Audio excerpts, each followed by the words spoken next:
मधुबनी के नरहिया थाना क्षेत्र के नवटोली में हुई डकैती का जायजा मधुबनी एसपी योगेंद्र कुमार ने ली है। इस दौरान एसपी ने पीड़ित परिजनों से बात की और उद्भेदन के लिए पुलिस पदाधिकारियों को निर्देशित किया। आपको बता दें कि जिले के नरहिया गांव के नवटोली में दवा व्यवसायी के घर दर्जन भर से अधिक नकाबपोश अपराधियों ने 10 लाख से अधिक की संपत्ति को लूटकर फरार हो गए।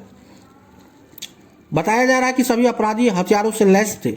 घटना की सूचना मिलते ही स्थानीय थाना और डीएसपी ने भी घटनास्थल का जायजा लिया था। उधर एसपी योगेंद्र कुमार ने बताया कि इस डकैती में नेपाल के गिरोह की संलिप्तता की बात सामने आ रही है। पुलिस सीसीटीवी को खंगाल रही है। जल्द ही मामले का उद्भेदन कर लिया जाएगा।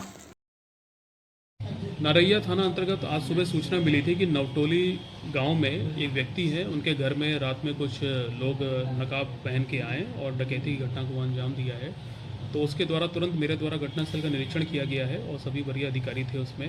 एफएसएल की टीम बुलाई गई है। वहाँ से काफ़ी इम्पॉर्टेंट एविडेंस पुलिस को मिले हैं घटनास्थल के पास से, जो कि हमें चोरों तक पहुँचाने के लिए काफ़ी महत्वपूर्ण हैं।